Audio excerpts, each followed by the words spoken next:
Hey, je m'appelle Cyrine Kawad, j'ai 21 ans et je suis à l'École nationale des arts et métiers. On m'a demandé de raconter mon parcours, du coup je trouvais ça intéressant de raconter ça avec un Draw My Life, même si je sais pas dessiner. Du coup, let's go pour le Draw My Life de la terminale à aujourd'hui. Du coup, laissez-moi d'abord vous raconter ma terminale. Alors j'habite d'abord en Île-de-France au Blanc-Ménil dans le 93. Alors oui, c'est comme ça que j'ai dessiné l'Île-de-France, on dirait vraiment pas trop l'Île-de-France, mais t'inquiète, vas-y, ça passe. Du coup j'habite au Blanc-Ménil, mais j'ai fait mon lycée à Drancy, un lycée bien typique de banlieue où la priorité c'était vraiment pas le travail. Un lycée de ZEP quoi. J'étais bonne en maths et en physique, mais j'étais très moyenne dans les matières littéraires. Je préférais les maths, mais j'étais meilleure en physique, du coup j'étais un petit peu perdue. Je savais pas trop quoi faire de ma vie, mais ça me dérangeait pas de pas savoir. Je vivais au jour le jour, j'étais un peu dans un monde de bisounours encore. J'ai une très bonne anecdote sur les nombres complexes en terminale qui représente vraiment bien mon côté perdu de la street.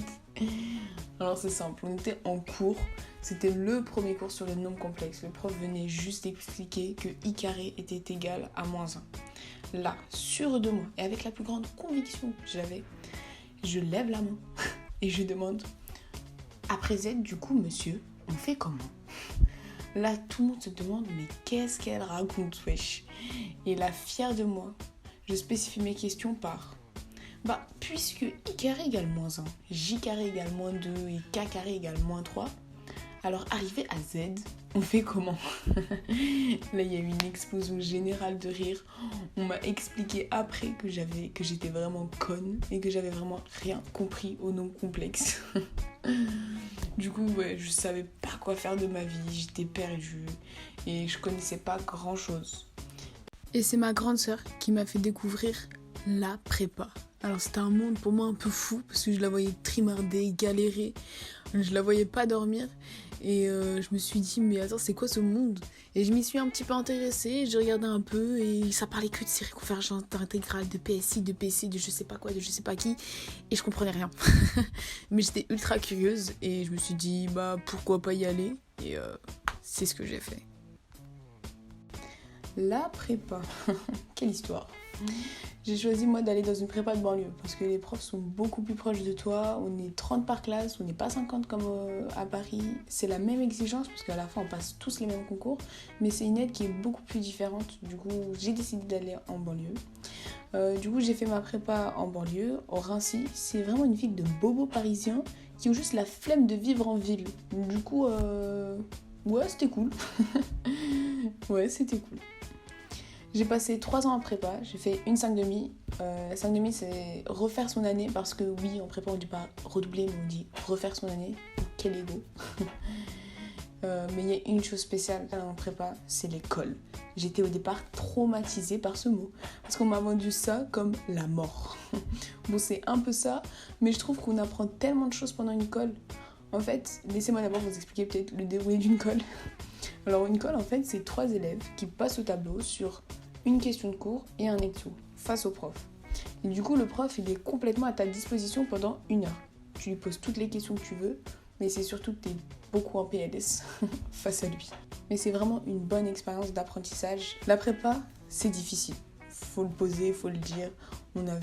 Si on fait un emploi du temps de la prépa, on avait 2 colles par semaine, 3 à 4 DM par semaine, 1 DS par semaine.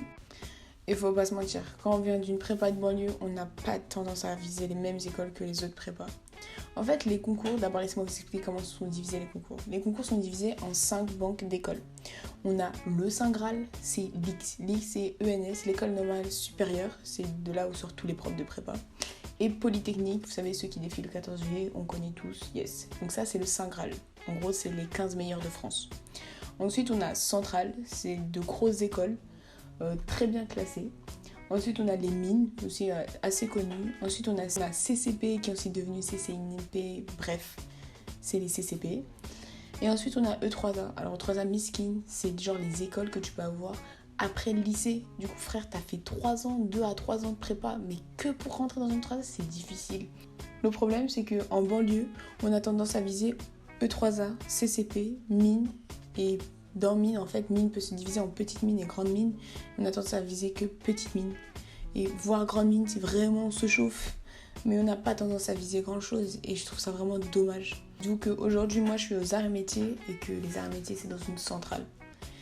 Parce que le travail paye et ça, il n'y a aucun doute dessus. À ma rentrée de 5/2, le prof de physique, on était en cours et au premier cours de physique, il disait à la classe « Alors écoutez les gars, les arts et métiers, c'est mort. Vous les aurez jamais. Que ce soit les 3/2 et les 5/2, personne ici n'aura les arts et métiers. » Et j'étais avec mon pote au fond de la classe. Ouais, les 2 mecs violets là au fond de la classe, c'est nous. Franchement, je sais pas mes dessins, voilà, c'est difficile. Bref, j'étais avec lui au fond de la classe. D'ailleurs, big up à Dragan. Et j'avais exactement dit ces mots-là qui m'a fait rappeler il y a pas très longtemps. Mec, j'aime trop montrer aux profs qu'ils ont tort. Et j'ai bossé dur, j'ai vraiment travaillé comme une acharnée. Et aujourd'hui, je suis aux arts et métiers, les gars. Ma vie aux arts et métiers. Alors maintenant, je suis aux arts et je kiffe ma vie. C'est beaucoup plus chill, t'es dans un domaine que t'aimes bien, la mécanique et la conception de système. C'est vraiment les vacances en comparaison à la prépa. En plus, je suis en résidence, du coup, on vit tous la même chose tous ensemble. On mange ensemble, on bosse ensemble, on fait des soirées ensemble. Bref, c'est vraiment ultra cool. Aujourd'hui, je suis dans l'optique d'obtenir mon diplôme d'ingénieur, d'effectuer un semestre à l'étranger, en Australie ou en Europe. L'idée, ça serait de devenir ingénieur aéronautique. Et pour l'instant, je trouve que c'est bien parti. Voilà, c'était mon expérience en prépa de la terminale à aujourd'hui aux arts et métiers. J'espère que cette vidéo, ça vous a ouvert les yeux sur le travail acharné qu'il faut mettre en place en prépa, sur surtout la récompense qu'il y a à la fin, parce qu'en école, franchement, c'est hell. Hein. Du coup, voilà, c'était Cyrine Kawan, issue de la PSI 2K19 et 2K20 du lycée Albert Schweitzer. Merci de m'avoir écouté